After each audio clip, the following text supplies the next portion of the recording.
I want to see if I can stifle my opponent here. This is normally a very powerful card to just, like, make someone unhinged. Because you can counter someone's fetch land, and they just cry. Cool artwork, but I honestly have no idea which Spider-Man character that is. Whenever you cast a creature spell with mana value equal to Druid's power, copy the spell, except it isn't legendary. That's ridiculous. But then you put a counter on here, so it increasingly gets larger and larger. Oh, what a lovely start to the game where we're just, toing and froing, and our opponent just holds priority on literally every single action we're doing. I am going to absolutely relish this mana drain. Oh, give it to me. Give it to me now. Green spells can't be countered. Well, you know what? Maybe you should play faster.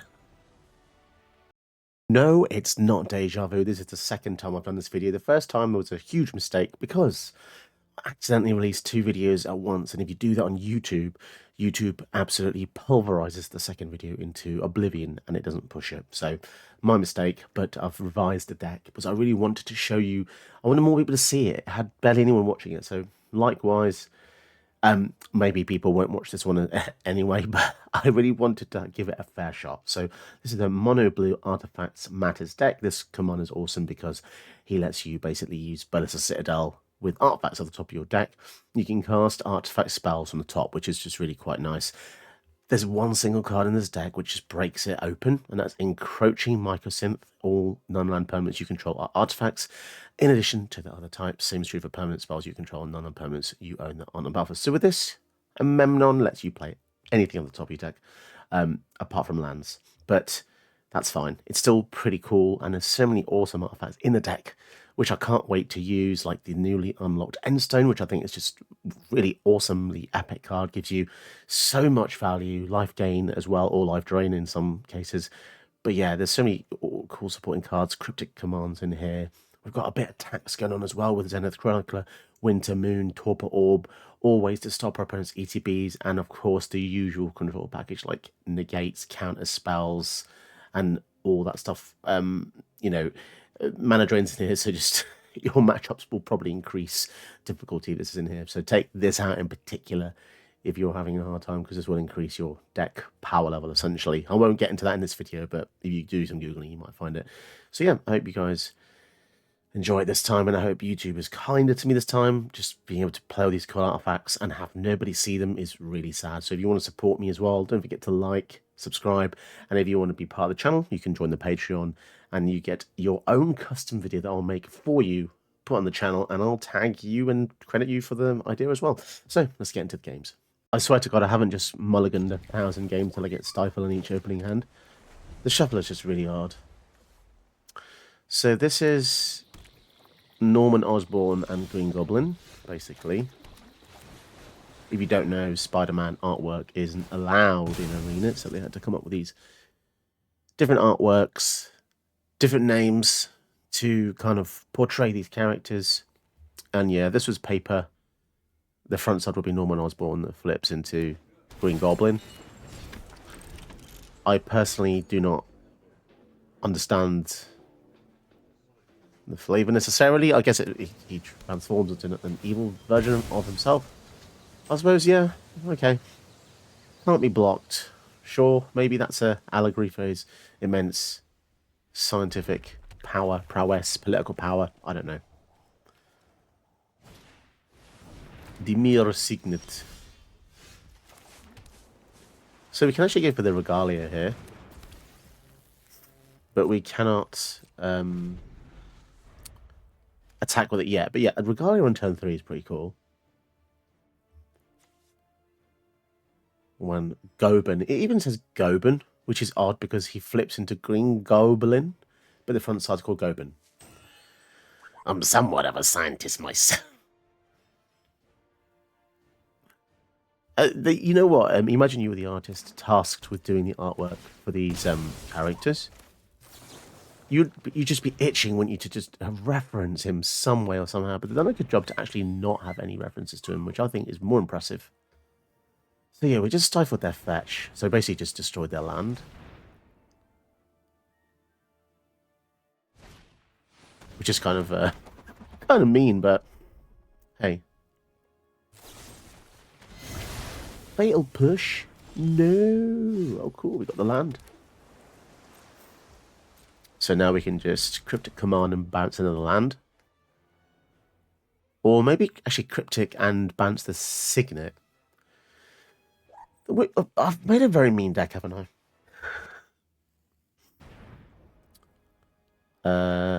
No, I think I'm going to counter it and return a permanent.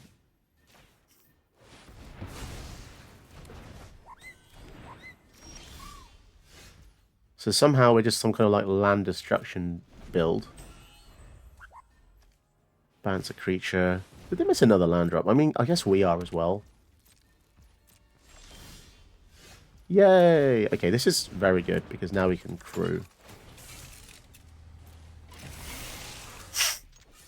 Vroom vroom. Love it. I love this car. This car is basically Solemn Simulacrum every single turn. And it's just 4 dudes riding inside it. Does the car come with the Final Fantasy guys inside it or not? Who knows? Who freaking knows?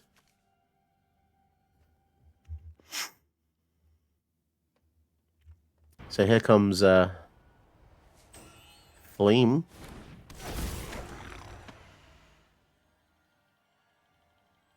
Wait.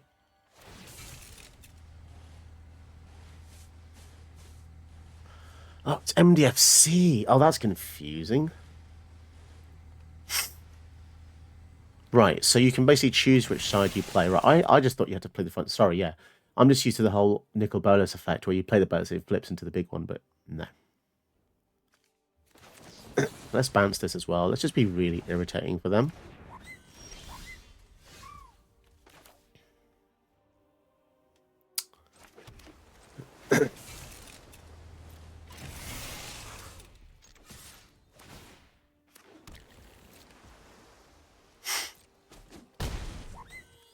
If we use someone on this, how annoying is that?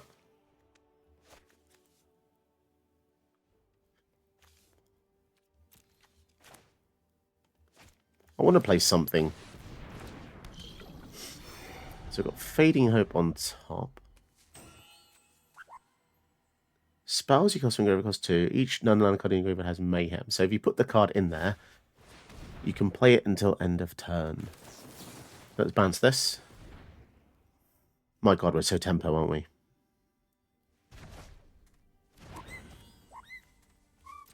So, Terza basically has discard, then draw that money whenever it attacks 7 or more. Exile, you can play it until end of turn. Okay. Stitches Wings. Oh my god, there are so many cards in this set. This is pretty nuts having to remember all these. Attach it to target creature you control, flying in haste. Okay.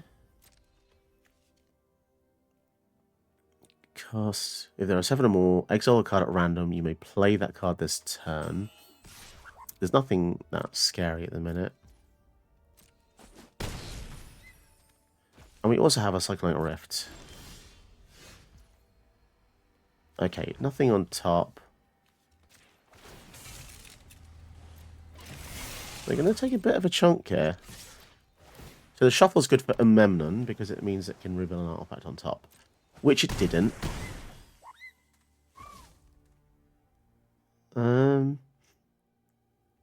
Okay.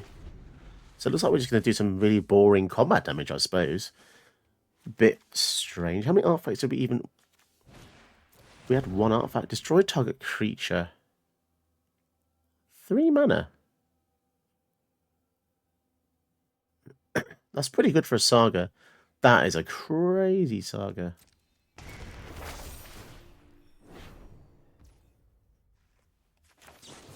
Actually... Should we just overload the rift here? So, Memnon will die, but to be honest, I'm not that bothered. We can just play him again anyway, and we have hexproof next turn. And now we basically kind of waste another one of their turns. Actually, if they don't play a blocker, they're dead.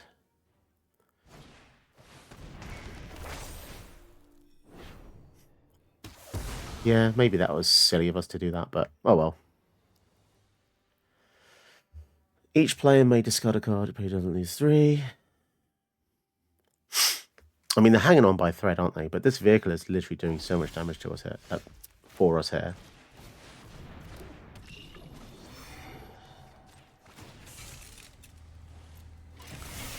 Who's the real commander, the Regalia or Eminem? Down to 1. And we've got a protection spell in hand, 789. And in addition to that, even if they do kill Memnon, we can just play it again, because we've got so much mana from this silly car. But not a single draw spell in recent memory. I guess our early game was just absolutely nuts. So Mayhem is just bonkers, because it's like all turn madness. This is a freaking crazy saga, because before this we had just destroy target creature power to 2 or less on a saga. But yeah, now this is just murder on a saga. Power creep is ridiculous, and this is just, yeah.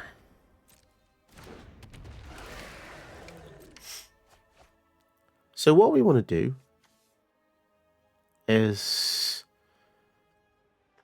I don't really want to use the Fading Hope in their end step, because if they have a kill spell, then they can then layer it to, if I turn this to the hand, we'll be tapped out, right? So they have a kill spell, then they can just bounce kill the Memnon, but then we won't have the Hexproof open. So in order to protect a Memnon, okay, but then they played that anyway.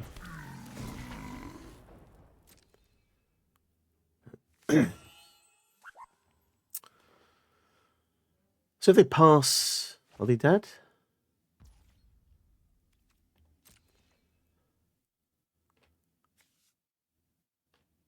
Random is dangerous.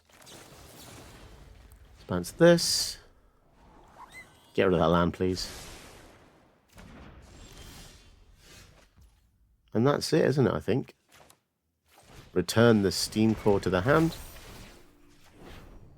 And let's just attack for the win. Damn, we had a lot of spicy things toward the end there. We could have done loads of top decking and just playing more cards with the statuary and getting a discount with this. Damn, we had some insane oppression that game. I think I'd have to be nuts to not keep this hand, considering we have Winter Moon.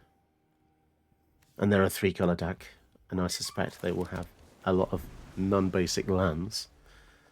This is where they thought sees me and we lose the Winter Moon. No? Okay.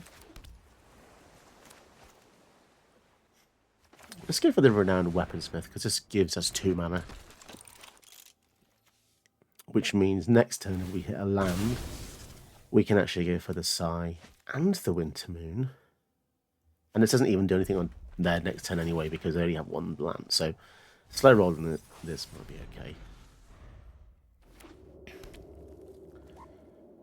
okay. Lightning Bolt, okay. Fair enough. And they're going to warp this to Heist. Now, this is a lot better in than 99. I've just realised I made a commander with Activar, and it just doesn't work as a commander because you can't warp it from the command zone. But yeah, the fact we missed a land drop is hideous.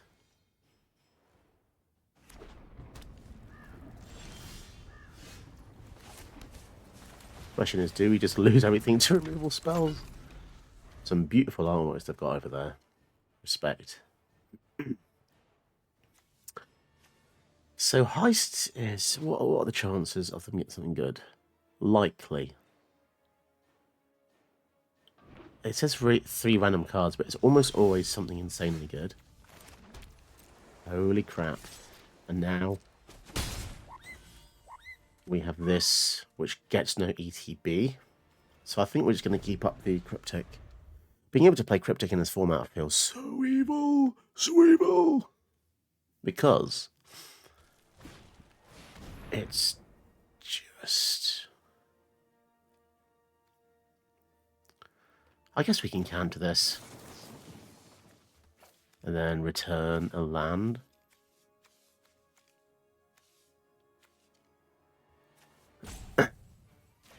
Return the Ruckus Theatre. Because it's a tap land. It's just going to slow him down a bit more. Palantir. Seems good. And because we're missing the ETB from our own Urza. Ooh. kind of like that on top. Because if they mill it, they take 5. Damn, that's a hell of a lot. We are just absolutely whipping him here, I think. But yeah, I don't mind playing this later on when we have lots of mana for artifacts, so we can use that mana to do other things. Oh, sorry, I kept thinking this was Torpor Orb. No, it's Winter Moon. There's too many tax cards in this deck.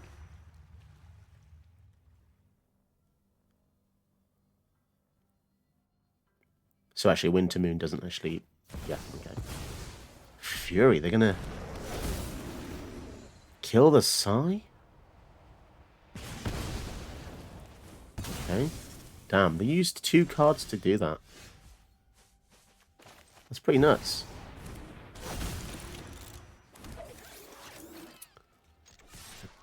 So actually, Terra does work pretty well. Apologies for that. my error there. Okay, but there's Torpor Orb. And land. Okay, they got a pretty lucky mill in that way. That stops their entire deck.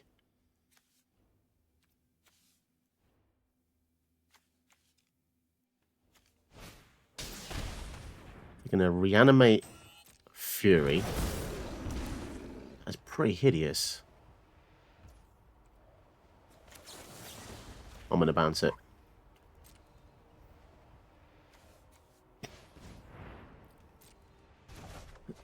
Man, they're really banking on this Fury to win the game, aren't they? It's kind of nuts. How many times people can use this one card?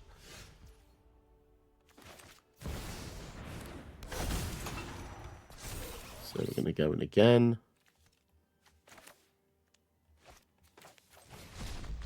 And there we are. That's all we needed. I'm glad because I was kind of getting worried about how much they're going to abuse this 4 damage. 4 damage split is a heck of a lot. And if their whole deck is just reanimation, I have a feeling Fury could have just taken this down seriously, especially if they have something like a Panamonican with a Conjurer's Closet. 8 damage a turn to any creature in Planeswalker. This is just a board wipe at that point, right? Crazy. Weird twist of fate. We're facing Green Goblin again, guys. Okay, let's get an island to the top. I really hate putting her to the bottom there, but we do need the lands.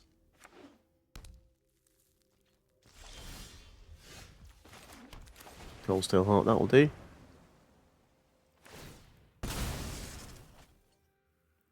We've got a solid hand if we can just pull off the Behold, because I just feel like the Behold is where we need to get to just to stabilize with the lands, because with just 2 we ain't gonna do too much, you know. Thoughtseize would be bad.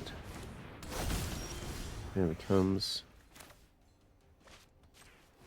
Let's go for that, because if I play the Renowned Weaponsmith, I feel like he's just gonna die. But yeah, turning him into just a creature with no abilities is kind of awesome. That is a huge oppression to them. But yeah, just trying to get my head over the fact that these are MDFC transforms. That's actually kind of confusing. And I can see now why they changed the rules. They're going to reanimate already. Holy crap.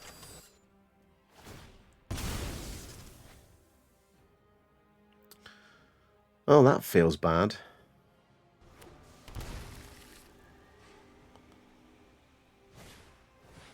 Wow, they've really, really ramped her. Okay. So what do we have? Anything good? Land.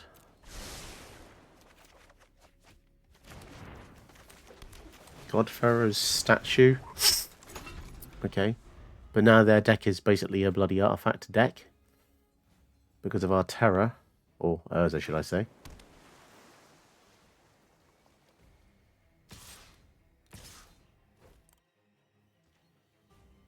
take the 4. I don't really want to give them Norman Osborn back. And they're holding... Okay, Brazen Borrower, that's good. They're going to play this now. Try and bounce her back to my hand then.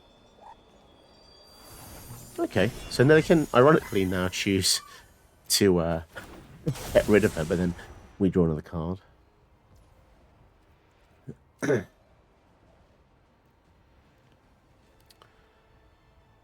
Damn, I wish I had another island. Because then the Mystic Sanctuary would come in untapped. Yeah. Untapped. But then if they do discard one of our cards, they could risk giving us... Oh my god, and there we are. We have an island. Oh, they got rid of the bloody Sky Sovereign, didn't they? Okay. Fair enough. Yeah, that would have posed quite a problem for them. Because it would have just slowly killed off all their dudes. 1 and 3. It is getting quite annoying, actually. And if they want to spend the whole turn casting it, then so be it, you know. Because it's going to cost them more each time on both sides.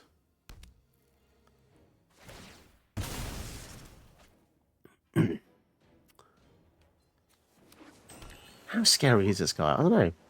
He seems okay. There's a lot of words.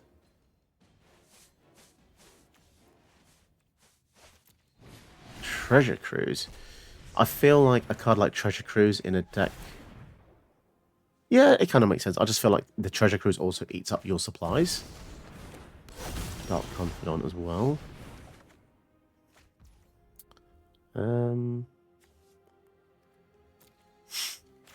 Yeah, let's go for this.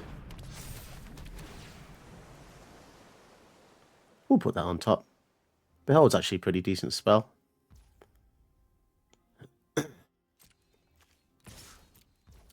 Making all those spells cost 2 more is pretty powerful. And they're down to 10 because they took that. And we can also protect the Khan as well.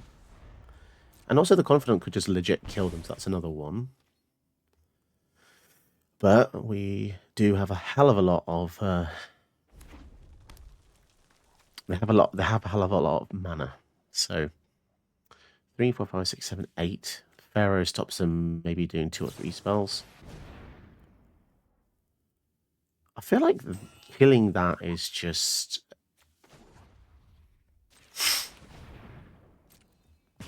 I think that's a decoy. That cost him 3 mana for that.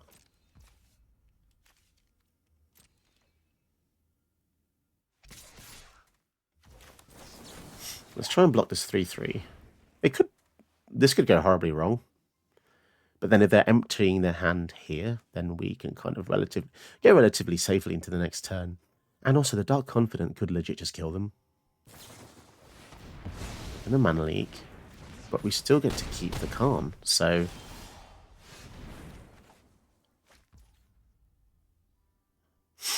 If we attack... Oh, come on, man. Stop being a pussy! You're going to make a hard deck like a Grixis control deck like that. At least go toe-to-toe with me, Jesus.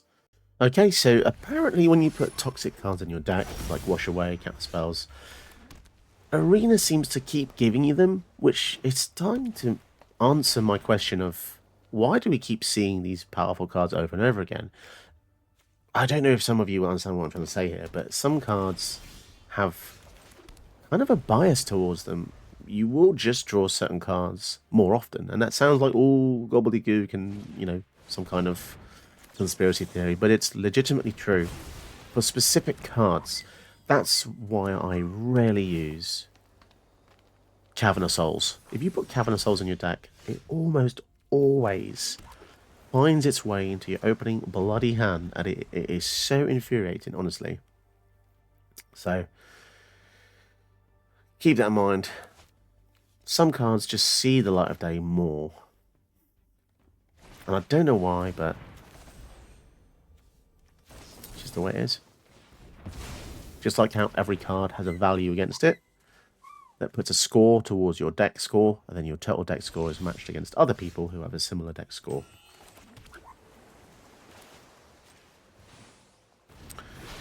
The controversy with that is some cards are weighted in a very ridiculous manner. Like some commons are weighted more than some rares. And sometimes that's understandable, but sometimes it's like, huh? So they don't have blue in their deck, so they can't count on my things. I feel like that's a bit slow to get searched, so we're going to see what else there is. Oh, we can bounce something.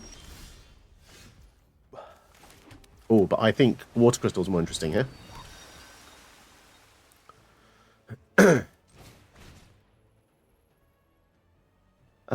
Tap a creature, doesn't untap. It doesn't get rid of abilities.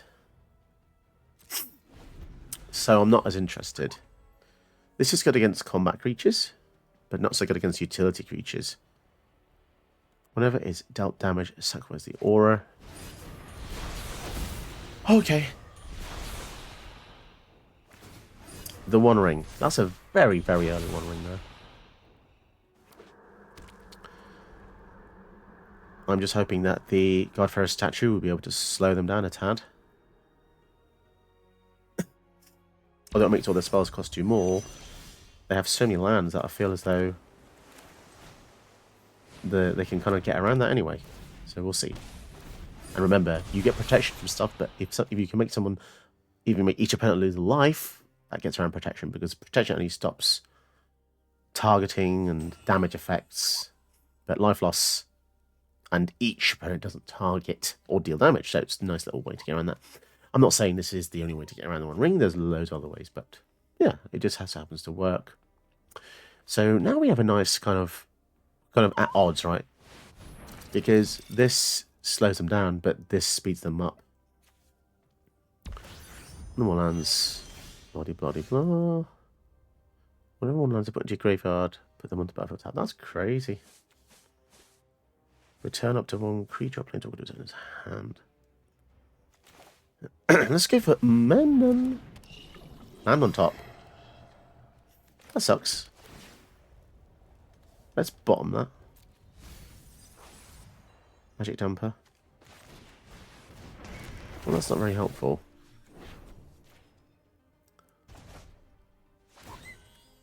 And our artifacts can tap for blue, but only to cast things from anywhere other than your hand. So basically, top deck gets a bit cheaper for every artifact we play. It kind of feels a bit like you're giving your spells Convoke or Affinity. Kind of interesting. If you don't know anything about this set, by the way, Edge of Eternities, this guy, he's got all like these emoji machines around him, which looks really odd, but apparently because they don't have like ways to express themselves, they express themselves via these like TV screens around them. Wayfarer's Bauble for 3 mana is intense. Also, I've just realised how oppressive Bounce plus Statue is, because obviously it takes them, in some cases, to almost twice as much mana to recast the things they played. Bounce is super effective against them. But I was mentioning, because they have so many lands, kind of feels a bit redundant. Oh, Portal.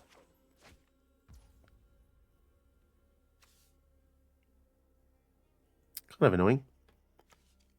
Each put most card economic cards in your hand. I don't think that's a very good idea here because they have the Head Shredder.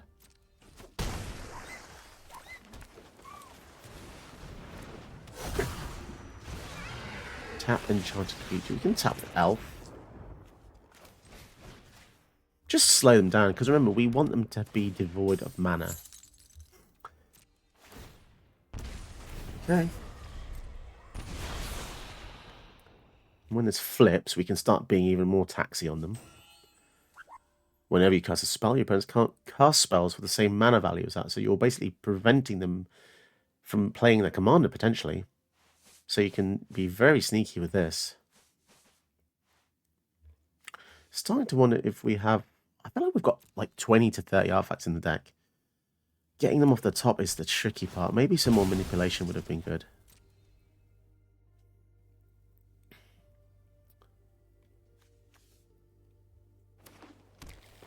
How good is the Water Crystal milling opponents? I didn't really put it in for the milling, to be perfectly honest. I put it in for the fact that it makes our spells cheaper. Lumra.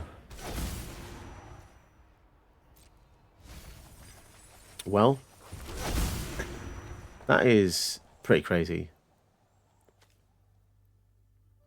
Whenever one or more lands are put into graveyard, put them on the battlefield tap. That's crazy. But we are going to have Portal to Phyrexia, so how worried should I really be? Okay, and in a weird roundabout way, they now can't play 9-mana spells. Void Winnower? God knows. Okay. That's pretty significant. Down to 5. Remember, our God Pharaoh statue is going to hurt them, and the One Ring is going to do 2. So, I don't know, maybe they have a couple of Veldrazi or something here. But even so, they will die in the next upkeep. Strip Mine. Okay. Is that a Vengeance move, or I don't really know. Is there a follow-up to that? Triad.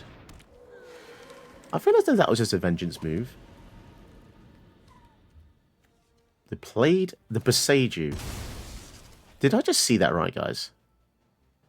Did I just tell me in the comments, did they just play the Boseiju when we have a Pharaoh statue and a portal to Phyrexia? I'm a bit confused. This card will kill them in my next turn.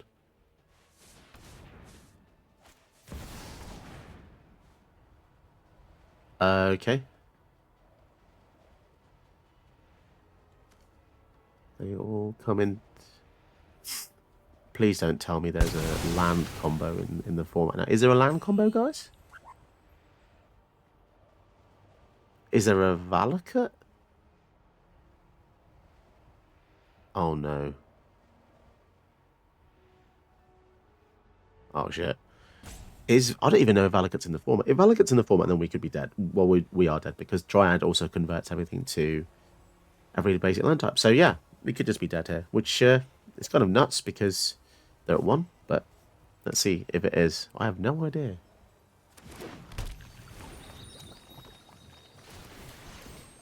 I'm just quickly scanning here. It doesn't appear like Valakut's in the format. And if you don't know what Valakut is, by the way, guys, basically it's a non-basic land, and it says whenever another mountain comes in, if you control 6 or more mountains, it does 3 damage to any target. Obviously, when you scape shift, they all see each other coming in simultaneously. So Valakut is, yeah, scape shift Valakut is I'm pretty sure it's a modern combo.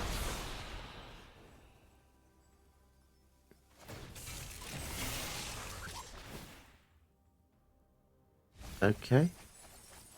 They're doing more things. 5. What am I not seeing here? Are we? What's going on here? I don't know. I guess they were playing to all their outs, but yeah, we got super lucky. I do not know what they could have potentially done with the escape shift. Maybe they were just digging for a potential win con. The life gain was smart on those on these basics, because they give you life. That legitimately could have saved them if we didn't have Imrith and Living Breakthrough. If we just had a Memnon, but even so, the One Ring was going to deal with 3, and the Pharaoh statue was going to deal 1. They were just screwed, weren't they? And the Pharaoh statue. So yeah, we managed to just absolutely annihilate that deck, and I feel as though that felt pretty good. Anyone who uses a One Ring, if I can defeat someone with a One Ring, yeah, that feels pretty glorious. So cool.